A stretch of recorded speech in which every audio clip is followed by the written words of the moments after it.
আজম কলিজার মণিকুঠায় যাদের স্থান আমার প্রাণ প্রিয় তরুণ এবং যুবক ভাইয়েরা, আল্লাহ রাব্বুল আলামিনের মহান আলিশান দরবারে নতশিরে সুজুদ এবং শুকর আদায় করছি যে মহান রব্বুল ইজ্জত ওয়াল জালাল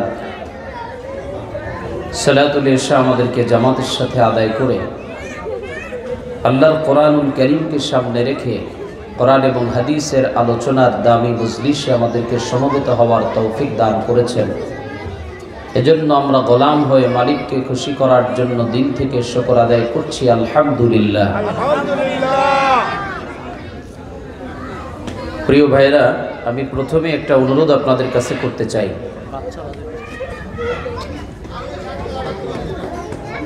মাহফিলের পরিবেশটা একটু প্রত্যেকে নিজ দায়িত্বে রক্ষা করার চেষ্টা করুন।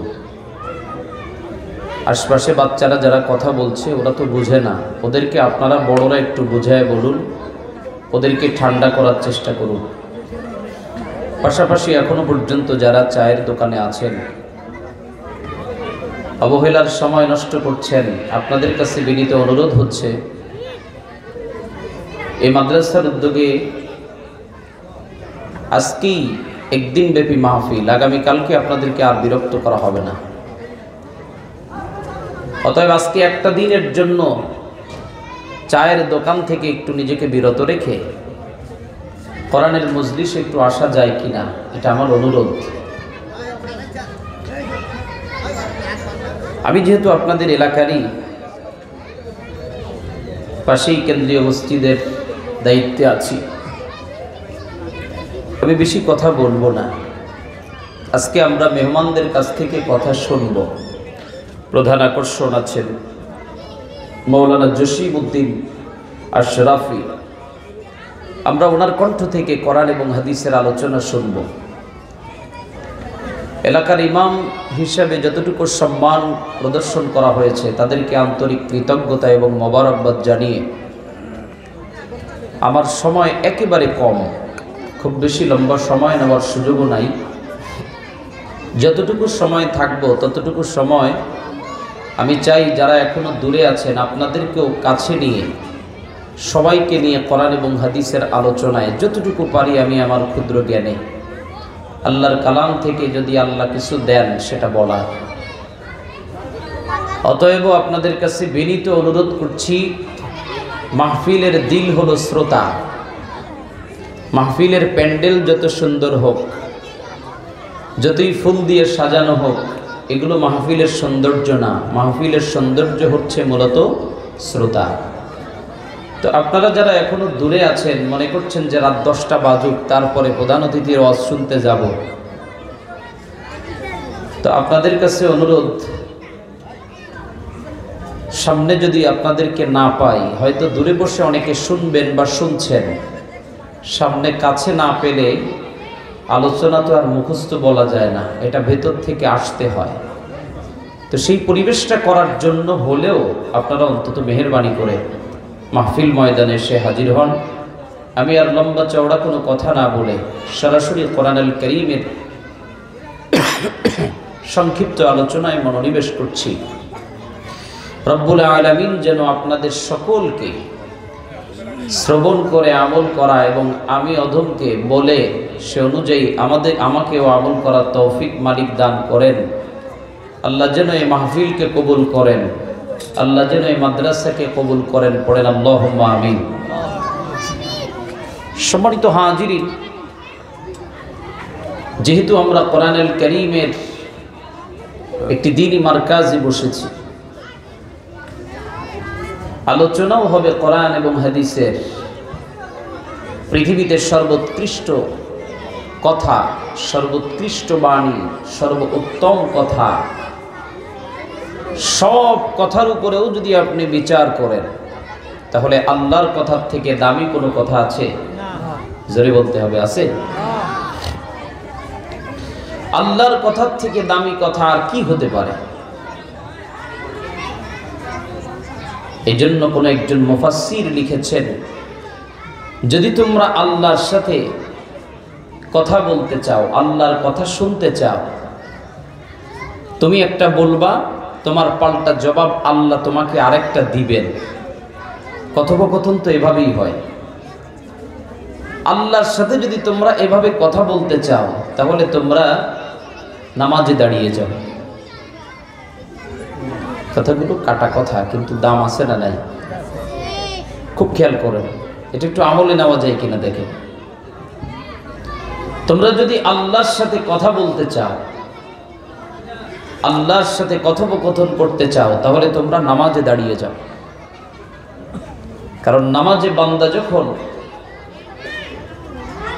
সূরা ফাতিহা শুরু করে দেয়, একটার পর একটা সূরা পড়তে থাকে, নামাজে রুকুর তাসবিহ আদায় করে, সিজদার তাসবিহ আদায় করে, বান্দা যেন একাকী পড়ছে না, বরং বান্দা প্রত্যেকটা তাসবিহ পড়ছে আর তার মালিক তার গোলামের সব তাসবিহ, সব আয়াতে কারিমার জবাব দিয়ে দিচ্ছে, যদিও আমরা চর্ম কানে শুনতে পাই না। 2 নম্বর উনি বলেন, যদি তোমরা আল্লাহর দেওয়া কথাগুলো তোমরা বলতে চাও, অর্থাৎ আল্লাহ যে ওয়াজ করছেন, আল্লাহ যে কথা বলেছেন, আল্লাহর বাণীগুলো তোমরা তোমাদের জবান দিয়ে উচ্চারণ করতে চাও, তাহলে তোমরা কোরআন পড়ো। কারণ এই কোরআনের কথাগুলো কার? আল্লাহ। যখন তুমি কোরআন পড়বে তখন এই কথাগুলো যেন তোমার নিজের হচ্ছে না, বরং আল্লাহর শেখানো কথাগুলো তোমার জবান থেকে বলা হচ্ছে। আল্লাহর সাথে কথা বলার আরেকটি অন্যতম মাধ্যম হচ্ছে কোরআনুল কারীম। সুবহানাল্লাহ বলে। সম্মানিত দ্বীনী ভাইয়েরা, এজন্য কোরআনুল কারীমের কথা পৃথিবীর সর্বোত্তম কথা, এতে কোনো সন্দেহ আছে? নেই। মানুষটাই এটা বুঝুক অথবা না বুঝুক, মানুষ এটা অনুধাবন করুক অথবা নাই করুক, মানুষই কোরআনুল কারীমকে মূল্যায়ন করুক অথবা নাই করুক, মানুষই কোরআনুল কারীমকে মান্য করুক অথবা নাই করুক, তাতে কিচ্ছু আসে যাবে না। কোরআনুল কারীম যে সর্বোত্তম, কোরআনুল কারীমের যে স্তর, কোরআনুল কারীমের যে অবস্থান, কোরআনুল কারীমের যে শান ও মর্যাদা, এটা বুলন্দ যিনি করেছেন তিনি কে? আর একটু মহব্বতে বলেন কে? আল্লাহ। অতএব কোরআনুল কারীম হচ্ছে মহা সংবিধান, কোরআনুল কারীম হচ্ছে আল্লাহর কথা। আমি আমার একেবারে সংক্ষিপ্ত কথার ভেতরে চেষ্টা করব আপনাদেরকে কোরআনুল কারীম থেকে 2-1টি মেসেজ দেওয়ার জন্য। বর্তমান পৃথিবীতে যদি কোনো মুসলমানকে জিজ্ঞেস করা হয় তুমি কোরআন মানো কিনা, কি বলবে? অবশ্যই মানে। নামাজ পড়ুক অথবা নাই পড়ুক, আল্লাহর কোনো বিধান পালন করুক অথবা নাই করুক, কেউ কিন্তু মুখ দিয়ে বলবে না যে আমি কোরআনকে মানি না। আমলের মাধ্যমে না মানতে পারলেও জবান দিয়ে ঠিকই মানে। পৃথিবীতে এমন একটা সময় অতিবাহিত হয়ে গেছে। আবার প্রিয় ভাইরা, নবী করিম সাল্লাল্লাহু আলাইহি ওয়াসাল্লামের আগমনের পূর্বে নবী ঈসা রূহুল্লাহ আলাইহিস সালাতু ওয়াস সালাম থেকে নবী মুহাম্মদুর রাসূলুল্লাহ সাল্লাল্লাহু আলাইহি ওয়াসাল্লাম পর্যন্ত সময় হয়ে গেছে মাঝখানে 600 বছর। কত বছর? 600 বছর। এই 600 বছরের একটা লম্বা গ্যাপ হওয়ার কারণে মানুষ আর মানুষ জাতিতে নাই, তারা হয়ে গেছে বর্বর জাতি, তারা হয়ে গেছে জাহিলিয়াতের অন্ধকার জাতিতে পরিণত। আমার প্রিয় ভাইরা, অল্প সময় আমি লম্বা চওড়া কোনো সুর দিয়ে বয়ান করতে পারবো না। কোরআনুল কারীম যে কত দামি এবং কোরআন যে কি, এর একটি পরিচয় আমি আপনাদের সামনে তুলে ধরতে চাই। অন্তত কথাগুলো মন দিয়ে শুনবেন, তাহলে কোরআনের প্রতি শ্রদ্ধা, ভালোবাসা, মহব্বত আমাদের আরো বেড়ে যাবে। কোরআনুল কারীম সম্পর্কে তাদের কোনো জ্ঞান তো নাই। এই লম্বা 600 বছরের একটা গ্যাপ হওয়ার কারণে মানুষ অমানুষের রূপে রূপান্তরিত হয়েছিল। কোনো নবী আসে নাই 600 বছরের মধ্যে, কোনো কিতাব আসে নাই, তাদেরকে গাইডলাইন দেওয়ার মতো কোনো বাণী আসে না। মানুষ তখন হিংস্র হয়ে গেছে, মানুষের মধ্যে ভালোবাসা নাই, মানুষের মধ্যে শ্রদ্ধাবোধ নাই। মানুষ পশু যেমন আচরণ করে, মানুষের আচরণটা পশুর আচরণের মতো হয়ে গেছে। আল্লাহ রাব্বুল আলামিন সিদ্ধান্ত নিলেন সর্বশেষ নবী আকায়ে নামদার তাজদারে মদিনা আহমদ মুজতবা নবী মুহাম্মদুর রাসূলুল্লাহ সাল্লাল্লাহু আলাইহি ওয়াসাল্লামকে আগমন করে পৃথিবীতে এই অশান্ত পৃথিবীকে শান্ত করে তুলবেন। সিদ্ধান্ত কার?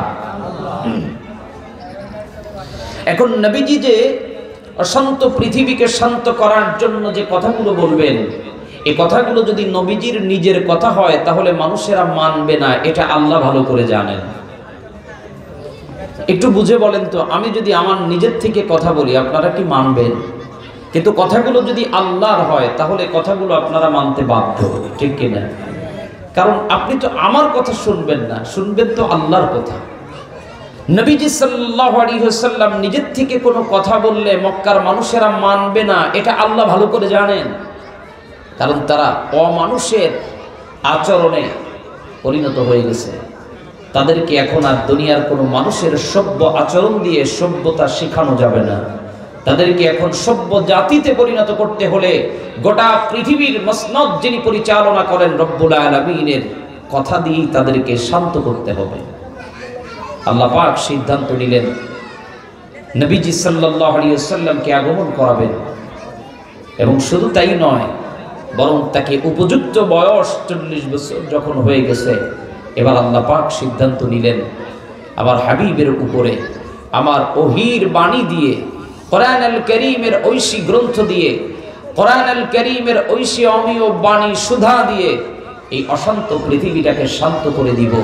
গোটা পৃথিবীর মানুষ যেন কিয়ামত পর্যন্তের জন্য আল্লাহর কালামকে বুকে ধারণ করে, মহা সংবিধানকে বুকে ধারণ করে সঠিক পথের দিশা পেতে পারে। জোরে কোন সুবহানাল্লাহ। আমার প্রিয় ভাইয়েরা, আল্লাহ রাব্বুল আলামিন কোরআনুল কারীম নাজিল করে দিলেন। নবীজি মুহাম্মদুর রাসূলুল্লাহ সাল্লাল্লাহু আলাইহি ওয়াসাল্লাম যখন কোরআনের বাণীগুলো মক্কার অলিতে গলিতে প্রচার করতে লাগলেন,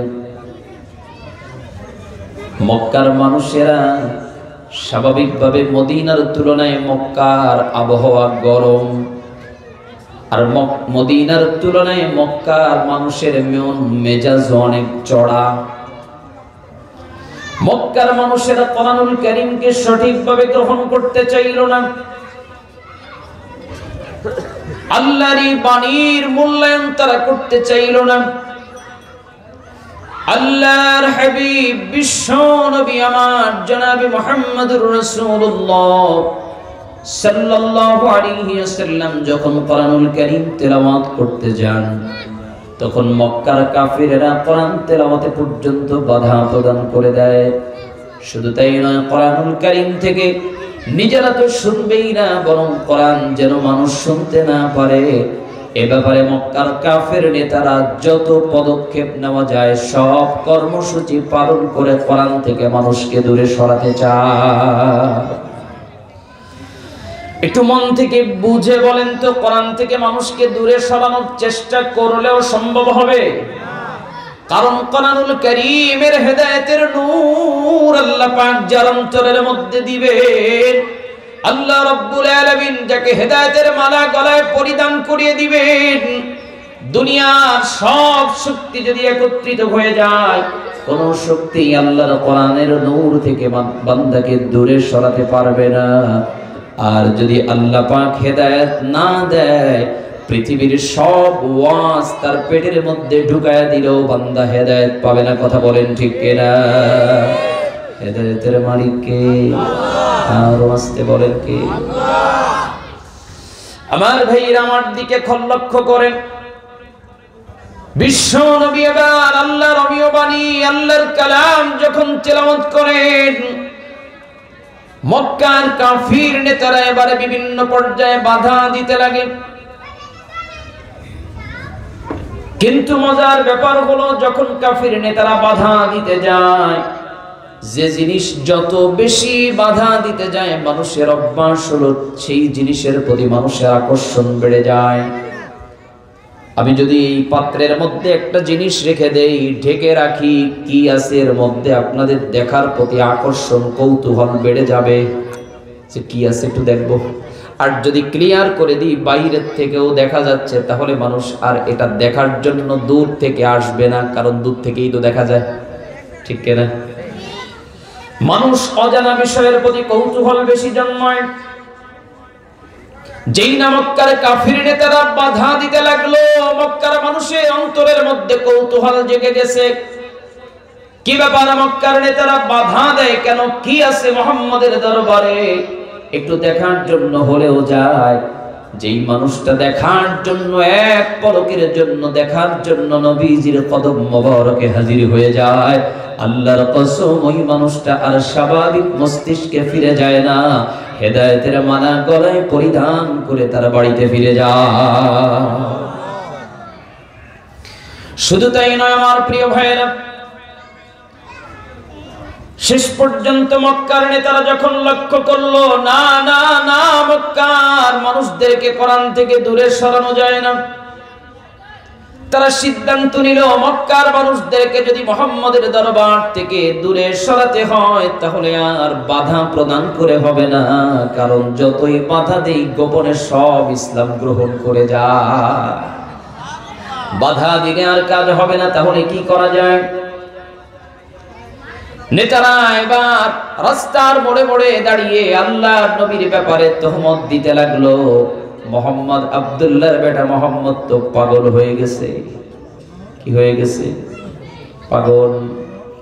আচ্ছা স্বাভাবিকভাবে বলেন তো, আমি আপনাদের মসজিদের একজন খাদেম, আমার পেছনে নামাজ পড়েন, আমার বয়ান শোনেন, আমার সাথে ভালো মন্দ কথা বলেন, আমার সাথে চলাফেরা করেন, হঠাৎ করে যদি শোনেন আমার ব্রেন খারাপ হয়ে গেছে, আমি পাগল, যে ব্যক্তির জন্ম থেকে পাগল, ওকে দেখার জন্য যতটুকু আপনাদের মনে কৌতূহল জাগবে, একটা সুস্থ মস্তিষ্কের মানুষ যখন শুনবেন হুজুর পাগল হয়ে গেছে, পাগলকে এক নজর দেখার জন্য হলেও সবাই আসবেন, ঠিক কিনা?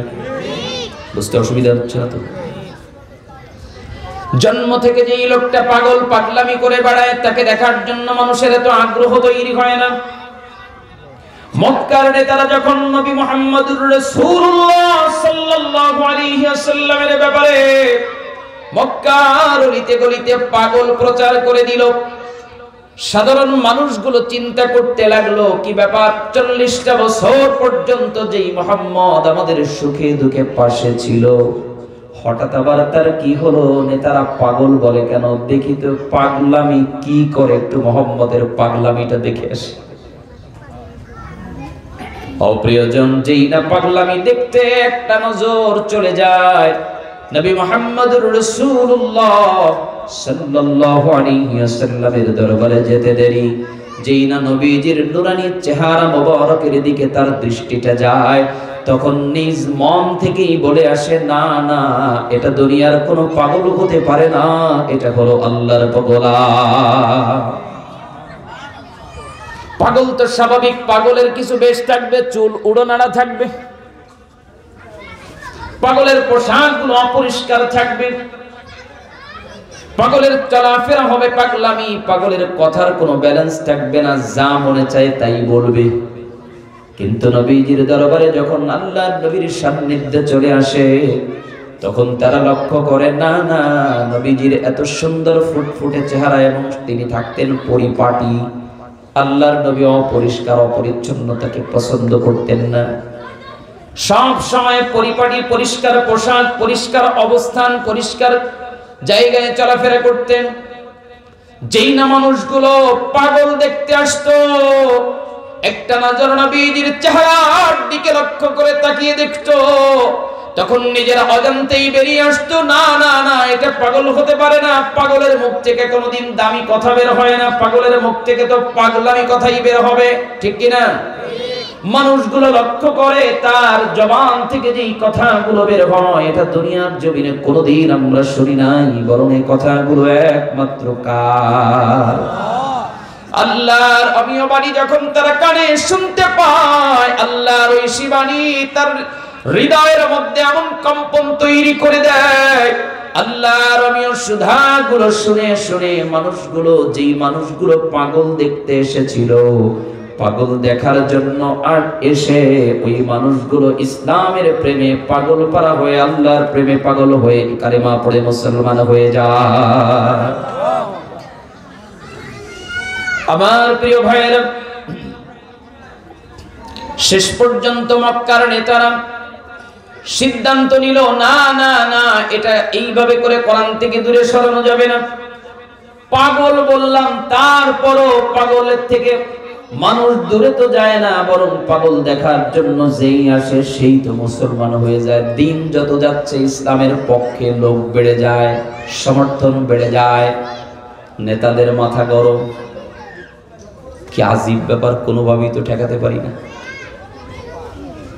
কোরআনুল কারীমের মধ্যে সূরাতুত তাকবীরের মধ্যে আল্লাহ রাব্বুল আলামিনের জন্য আয়াতে কারিমা নাযিল করে দিলেন, ওয়ামা সাহিবুকুম বিমাজনুন।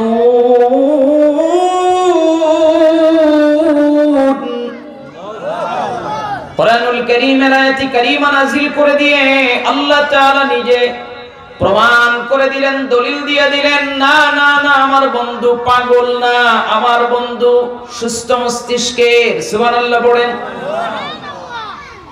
কোনোভাবেই যখন এবার পাগল তহমত দিয়ে মানুষকে ফেরানো যাচ্ছে না, শেষ পর্যন্ত মক্কার নেতারা গোল মিটিং করলো, কেমনে মুহাম্মদের দরবার থেকে দূরে সরানো যায়। শেষ পর্যন্ত তারা একটি সিদ্ধান্ত নিল, আমরা মুহাম্মাদের কাছ থেকে যেই কথাগুলো শুনি, এ কথাটা যে আসলে আল্লাহর বাণী কিনা একটু পরীক্ষা করা দরকার, নাকি মুহাম্মদ বানিয়ে বলে।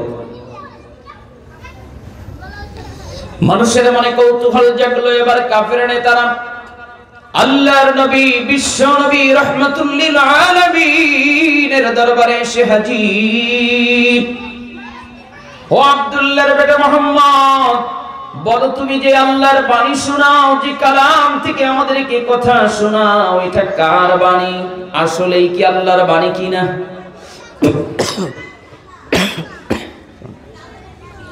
বলে অবশ্যই আল্লাহর বাণী, এতে কোনো সন্দেহ নাই, কারণ আমি আমার নিজের থেকে বানিয়ে কোনো কথা বলি না, আমি যা বলি এটা হলো আমার আল্লাহর বাণী।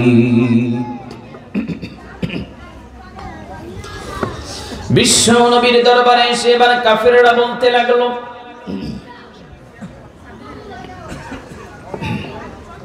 তুমি যে আল্লাহর বাণী বলে আমাদেরকে যে কথাগুলো শোনাও, আমরা এই কথাগুলো আল্লাহর বাণী বলে বিশ্বাস করি না।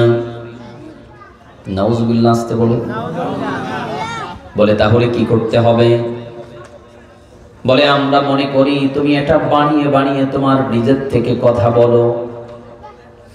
আল্লাহর নবী তাদেরকে যতই বুঝালেন বুঝলো না।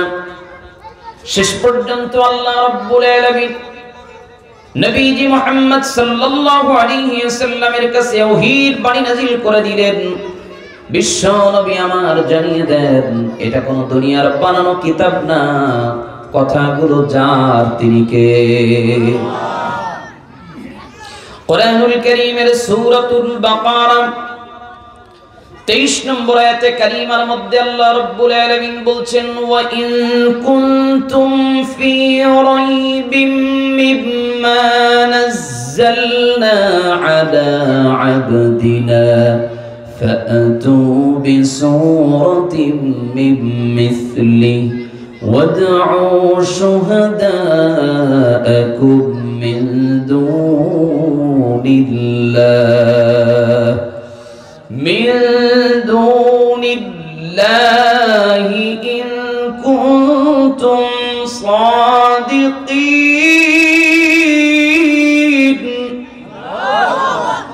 কোরআনুল কারীমের ওই বাণী আল্লাহ রাব্বুল আলামিন নাযিল করে দিয়ে গোটা বিশ্ববাসীকে জানিয়ে দিলেন, হে রাসূল আপনি জানিয়ে দেন, ওয়া ইন কুনতুম ফি রাইবিম মিম্মা নাযালনা আলা আবদিনা, আমি আমার বান্দা তথা মুহাম্মদ সাল্লাল্লাহু আলাইহি ওয়াসাল্লামের উপরে যা কিছু নাজিল করেছি, মিম্মা নাযালনা আলা আবদিনা, যা কিছু নাজিল করলাম, যা কিছু অবতীর্ণ করলাম, তাতে বিন্দু থেকে বিন্দু পরিমাণ কোনো সন্দেহ নাই। কুনতুম ফি রাইবিম মিম্মা নাযালনা আলা আবদিনা, যা কিছু আমি অবতীর্ণ করলাম বিন্দু থেকে বিন্দু পরিমাণ কোনো সন্দেহ নাই। এরপরও যদি মক্কার নেতারা, মক্কার লোকেরা তথা গোটা পৃথিবীর মানুষেরা যদি এ কোরআন নিয়ে যদি কোনো সন্দেহ করে, ফাতু বিসূরাতিম মিন মিসলিহি, যদি তারা কোনো সন্দেহ রাখে তাহলে গোটা পৃথিবীর মানুষদেরকে জানিয়ে দেন কোরআনুল কারীমের মতো পূর্ণাঙ্গ কিতাব লাগবে না, কোরআনুল কারীমের বড় সূরার মতো একটি সূরাও লাগবে না। কোরআনুল কারীমের সবথেকে ছোট সূরার নাম কি বলেন? বলেন সূরাতুল কাউসার। আল্লাহ রাব্বুল আলামিন বললেন ফাতু বিসূরাতিম মিন মিসলিহি নবী ইয়া রাসূলুল্লাহ, গোটা পৃথিবীর মানুষদেরকে জানায় দেন তারা বড় সূরার মতো সূরা লাগবে না, কোরআনুল কারীমের ছোট্ট সূরা সূরাতুল কাউসারের মতো আরেকটি সূরা তারা যেন বানিয়ে দেখায়। এরপর আল্লাহর নবী আরো সহজ করে দিলেন, পূর্ণাঙ্গ সূরাও বানাতে হবে না, কোরআনুল কারীমের সূরাতুল কাউসার এর একটা আয়াতে কারিমা, প্রথম আয়াতে কারিমা কাফেরদেরকে দিয়ে দিলেন। পড়েন ইন্না আ'তাইনাকাল কাউসার। আল্লাহর নবী বিশ্ব নবী প্রথম একটা আয়াতে কারিমা মক্কার নেতাদের হাতে তুলে দিলেন আর তাদেরকে বললেন, ও প্রিয়জন, যদি তোমরা আল্লাহর বাণী কিনা এটা সন্দেহ পোষণ করো, এটা যদি আমার বানানো বাণী হয় তাহলে মানুষ যেটা বানাতে পারে তোমরাও তো বানাতে পারবা। এটা যদি মানুষের বানানো কথা থাকে, এটা যদি আল্লাহর বাণী, এটা তোমরা বিশ্বাস না করো তাহলে শুনে রাখো আল্লাহর পক্ষ থেকে ওপেন চ্যালেঞ্জ এসে গেছে, তোমরা ওপেন চ্যালেঞ্জটাকে গ্রহণ করে নাও। কোরআনুল কারীমের ছোট্ট সূরা পূর্ণাঙ্গ লাগবে না, একটা আয়াত আমি দিয়ে দিলাম, পারলে এর সাথে আরেকটি আয়াত বা দুইটা আয়াত তোমরা বানিয়ে দেখাও। ওয়াদউ শুহাদাআকুম মিন দুনিল্লাহি ইন কুনতুম সাদিকিন। জোরে বলা যাবে কি আল্লাহু আকবার। যদি তোমরা সত্যবাদী হয়ে থাকো তাহলে এটা দেখাও, আর যদি দেখাতে না পারো তাহলে প্রমাণ হয়ে যাবে তোমরা মিথ্যাবাদী। ঠিক না বেঠিক? যদি তোমাদের অন্য কারো সহযোগিতারও প্রয়োজন হয় তাও তোমরা সহযোগিতা নাও, কোনো আপত্তি নাই। গোটা পৃথিবীর সব মানুষের সহযোগিতা নিয়ে হলেও একটা আয়াতের মতো আরেকটি আয়াত বানিয়ে দেখাও। আল্লাহর নবী এবার তাদের কাছে কাগজে সূরা কাউসারের একটা আয়াত লিখে তাদের কাছে দিয়ে দিলেন, যাও যত মানুষের সহযোগিতা পারো, যত পণ্ডিতদের সহযোগিতা পারো, পারলে একটা আয়াত বানিয়ে দেখাও। মক্কার নেতারা এবার খুশি, তারা চিন্তা করলো আমাদের কাছে তো অনেক বড় বড় কবি আছে, আমাদের কাছে অনেক বড় বড় লেখক আছে, অনেক বড় বড় সাহিত্যিক আছে, অনেক বড় বড় পণ্ডিত আছে, সবাইকে নিয়ে হলেও একটা আয়াতের মতো একটা আয়াত বানিয়ে দেওয়া আমাদের জন্য কোনো ব্যাপারই না। কোরআনুল কারীমের ছোট্ট সূরার প্রথম আয়াতে কারিমাটি তারা যখন নিয়ে গেল, মক্কার নেতারা এবার দেশ জুড়ে সব বড় বড় কবি, সাহিত্যিক এবং পণ্ডিতদেরকে দাওয়াত করলো, তাদেরকে ভালো মন্দ আপ্যায়ন করানো হলো।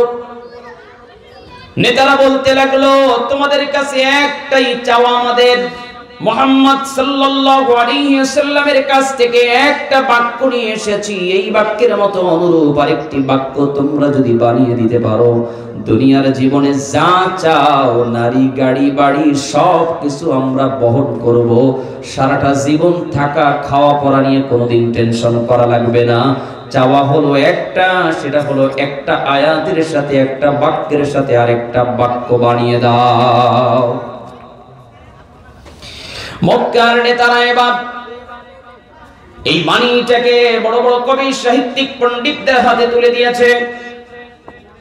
সবাই মিলে এক বাক্যে সবাই একাগ্র চিত্তে গবেষণা শুরু করে দিয়েছে। দিনের পরে দিন চলে যায়, সূরা কাউসারের প্রথম আয়াতের সাথে আরেকটা আয়াত মিলাতে গেলে তাদের মাথা হিমশিম খেয়ে যায়। এই আয়াতে কারিমার সাথে যখন আরেকটি আয়াত আরেকটি বাক্য যখন মিলাতে যায় তখন দেখে শুরু থেকে যদি মিলে যায় তাহলে শেষে মিলে না, আবার শেষে যদি মিলে যায় শুরুতে মিলে না, আবার শুরু এবং শেষ যদি মিলে যায় তাহলে মাঝখান দিয়ে মিলে না। শুরু শেষ এবং মাঝখান যদি বাক্যের অংশ ঠিক থাকে, সব যদি মিলে যায় তাহলে অর্থই ঠিক থাকে না। বড় বড় কবি সাহিত্যিকেরা তাদের মাথার ব্রেন গলে যাওয়ার উপক্রম হয়ে গেল। পৃথিবীতে এত কবিতা লিখলাম, এত জগৎ বিখ্যাত বই উপন্যাস আমরা লিখলাম, এত লিখনি বাজারে এত চাহিদা, কিন্তু কি এমন আজীব বাক্য আমাদের হাতে মোহাম্মদ তুলে দিল যেই বাণীর সাথে আরেকটি বাণী আমরা সব কবি সাহিত্যিকেরা মিলেও আরেকটা বাক্য মিলাতে পারি না। হ্যাঁ, শেষ পর্যন্ত তারা একটা বাণীও লিখেছিল, বলবো একটা বাণীও তারা লিখেছিল, কিন্তু সেটা বাণী না, সেটা হলো এই ওপেন চ্যালেঞ্জের মোকাবেলায় স্যালেন্ডার। আল্লাহু আকবার বলেন। তারা এই আয়াতে কারিমা লিখে তারপরে তার নিচে জানিয়ে দিল লাইসা হাদা কালামুল বাশার। তারা এই বাণীটা যেহেতু মুহাম্মদ সাল্লাল্লাহু আলাইহি ওয়াসাল্লামের কাছ থেকে ওপেন চ্যালেঞ্জ নিয়ে এসেছে, নবীজির সামনে এবার মুখ দেখাতে লজ্জা পায়। কেমনে নবীজির সামনে যাবে, কেমনে গিয়ে বলবে আমরা মিলাতে পারলাম না, তাই একটা আয়াত আর একটা বাণী লিখে তারা এবার ওই কাগজটা কাবার চত্বরে, মক্কায় কাবার চত্বরে কাগজটা লটকিয়ে রেখেছে। মক্কার যত মানুষ যায়, কাবার চত্বরে যায়, সবাই গিয়ে দেখে কি একটা বাণী যেন লেখা, যেটা আমি বললাম, কিন্তু আপনারা তো বুঝেন না। মক্কার লোকেরা যেহেতু আরবি ভাষায় তাদের ভাষা, যার কারণে তাদের এই বাণী দেখে বুঝতে অসুবিধা হয় নাই। এবার চলুন জেনে নেই সেখানে কি লেখা ছিল। তারা ওই বাণীর মধ্যে, তারা ওই কাগজের মধ্যে রেখে কাবার গিলাফের সাথে লটকিয়ে দেয় লাইসা হাদা কালামুল বাশার। না না না, এটা দুনিয়ার কোন মানুষের বাণী না, বরং এ বাণী যার, তিনি কে? আমার প্রিয় ভাইয়েরা, ওপেন চ্যালেঞ্জের মোকাবেলায় তারা চ্যালেঞ্জ গ্রহণ করেছিল ঠিকই, কিন্তু আরেকটা বাণী তো দিতে পারে নাই, বরং তারা এই বাণীর মোকাবেলায় স্যালেন্ডার করে তারা কাবার চত্বরে লটকিয়ে রেখেছে। আল্লাহু আকবার। লাইসা হাদা কালামুল বাশার। না না না, এটা কোন দুনিয়ার মানুষের বাণী হতে পারে না, এটা হলো মহান রব্বুল আলামিনের বাণী। জোরে কোন আল্লাহু আকবার। গোটা পৃথিবীর সব কবি সাহিত্যিকদের প্রমাণ হয়ে গেল, না না না, দুনিয়াতে যতই আমরা লেখনীতে অভ্যস্ত থাকি, পারদর্শী থাকি, দুনিয়ার সব লেখা, সব পাণ্ডুলিপি আমরা লিখতে পারবো, কিন্তু আল্লাহর কোরআনুল কারীমের ছোট্ট সূরার একটি আয়াতের সাথে আরেকটি আয়াত মেলানো আমাদের জন্য সম্ভব না। فأتوا بسورة من مثله وادعوا شهداءكم من دون الله إن كنتم صادقين। জোরে বলা যাবে কি আল্লাহু আকবার। না না না, তোমরা যদি আল্লাহর এই বাণীর সাথে চ্যালেঞ্জ গ্রহণ করলে মুমিন, তাহলে বেশি কিচ্ছু লাগবে না, বড় সূরার মতো সূরা লাগবে না, বড় কোনো পূর্ণাঙ্গ কোরআনও লাগবে না। কোরআনুল কারীমের সবথেকে ছোট্ট সূরা সূরাতুল কাউসারের মতো আরেকটি সূরা তোমরা একটু বানিয়ে দেখাও, যদি তোমরা সত্যবাদী হও। ইন কুনতুম সাদিকিন, যদি তোমরা সত্যবাদী হয়ে থাকো তাহলে এর মতো আরেকটি ছোট্ট সূরা তোমরা বানিয়ে দেখাও। আর যদি বানাতে না পারো, চ্যালেঞ্জের মোকাবেলায় যদি হেরে যাও, তাহলে প্রমাণ হয়ে যাবে তোমরা সহ গোটা পৃথিবীর জমিনে কিয়ামত পর্যন্ত ওপেন চ্যালেঞ্জ থাকবে। এটা দুনিয়ার কোনো মানুষের বানানো কিতাব তো নাই, বরং তোমরা চ্যালেঞ্জে হেরে গেলে তার মানে তোমরা সত্যবাদী হতে পারো না, তোমরা হলা মিথ্যাবাদী। জোরে কোন ঠিক না বেঠিক? আমার প্রিয় ভাইয়েরা, এজন্য কোরআনুল কারীমের একটা সূরা তো দূরের কথা, একটা বাণীর সাথে একটা শব্দের মতো আরেকটা শব্দ পৃথিবীতে কিয়ামত পর্যন্ত প্রচেষ্টা চালিয়ে কেউ বানাতে পারবে না। কি জোরে বলেন? আজ পৃথিবীর বেঈমানেরা যদি এমন চিন্তা করে কোরআনুল কারীমের হাফেজদেরকে নিঃশেষ করে দিব, কোরআনুল কারীম নামক মহাগ্রন্থকে অপমান করার জন্য ছিঁড়ে ছিঁড়ে ডাস্টবিনের মধ্যে ফেলা হয়, এমনটা আছে না নাই? কোরআনুল কারীমকে দুনিয়ার থেকে বিলুপ্ত করে দিব। গোটা পৃথিবীর মুসলমানেরা শুনে রাখো, গোটা পৃথিবীর সব কোরআনকে যদি পড়িয়েও দাও, গোটা পৃথিবীর কোরআনুল কারীমের কফিগুলোতে যদি আগুন ধরিয়ে দাও, কিছুই আসবে যাবে না। কারণ এই কোরআন যিনি সংরক্ষণ করেছেন তিনি কে? যদি আগুন লেগে ধ্বংস হয়ে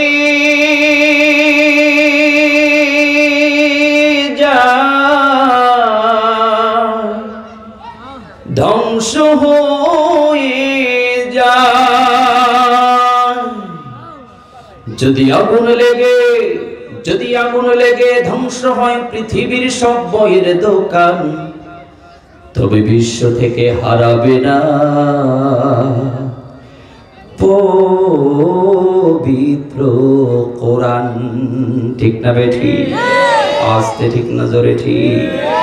যদি আগুন লেগে ধ্বংস হয় পৃথিবীর সব বইয়ের দোকান, যদি আগুন লেগে ধ্বংস হয় পৃথিবীর সব বইয়ের দোকান, তবে বিশ্ব থেকে হারাবে না পবিত্র কোরআন, তবে বিশ্ব থেকে হারাবে না পবিত্র কোরআন। একটু জোরে আওয়াজ করে বলা যাবে কি ঠিক না বেঠিক?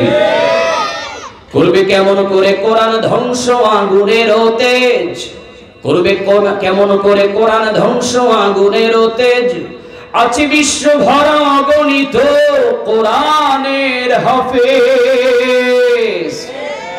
আস্তে ঠিক না জোরে ঠিক?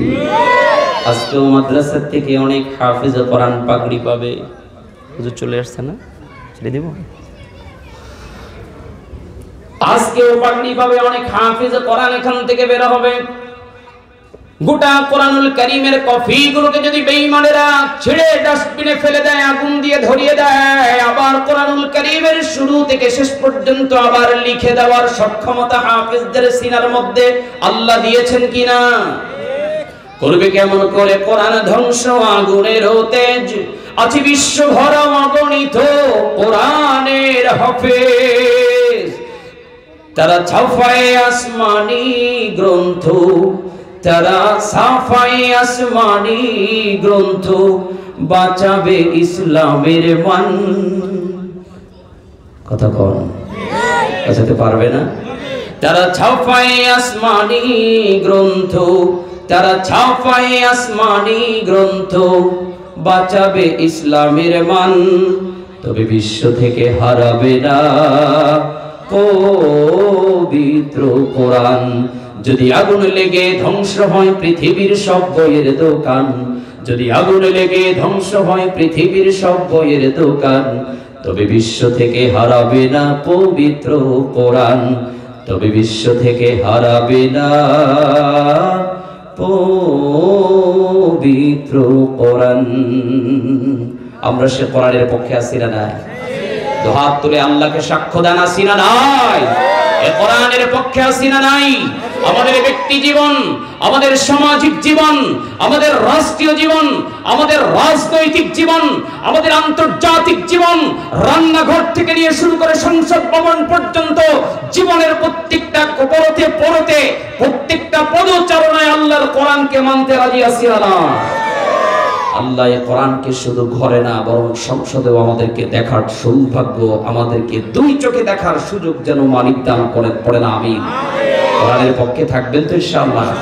কোরআনের দ্বীনি মার্কাজ, কোরআনকে হেফাজতের কাজ যেখানে করা হয়, এই কোরআনের পক্ষে আমরা আছি না নাই? এই মাদ্রাসার পক্ষে আমরা আছি না নাই? আল্লাহ এই মাদ্রাসাকে কবুল করে নিন, পড়েন আমিন। আল্লাহ আমাদের সকলকে কোরআনের সৈনিক হিসেবে কবুল করে নিন। মেহমান চলে এসেছে, আর সময় বাড়ানো তার সাথে বেয়াদবি হবে। মেহমান যারাই আসবে আমরা তাদেরকে সম্মানিত করব, ঠিক না বেঠি? আমি তো আপনাদের এলাকারই, আমার বয়ান আরো শুনতে পারবেন। আল্লাহ রাব্বুল আলামিন এই মাহফিল তথা মাহফিলের আয়োজক, মাদ্রাসা, শিক্ষক, ছাত্র, আজকের মেহমান, ওলামা তোলাবা সবাইকে আল্লাহ যেন কবুল করে নেন। ওয়া মা আলাইনা ইল্লাল বালাগ। ওয়াসসালামু আলাইকুম ওয়া রাহমাতুল্লাহ।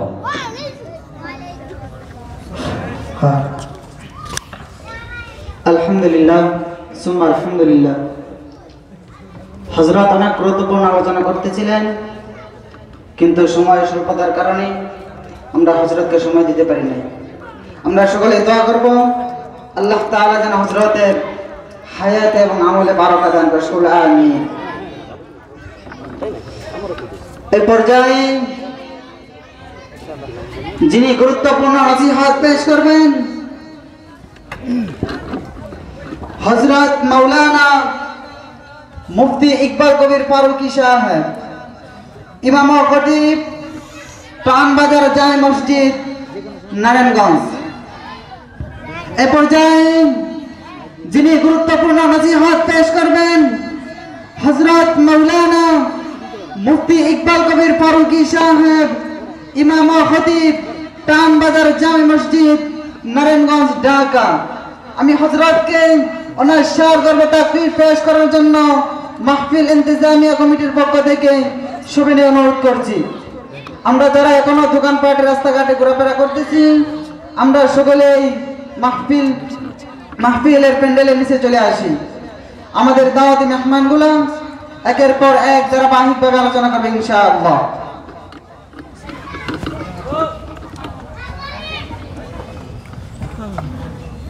উঁচু হয়ে গেল, উঁচু হয়ে গেছে না? ঠিক আছে না? উঁচু হয়ে গেছে।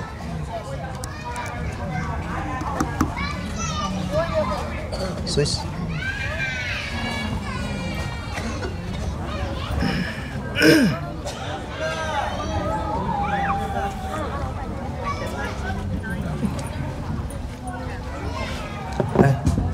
Assalamualaikum warahmatullahi wabarakatuh.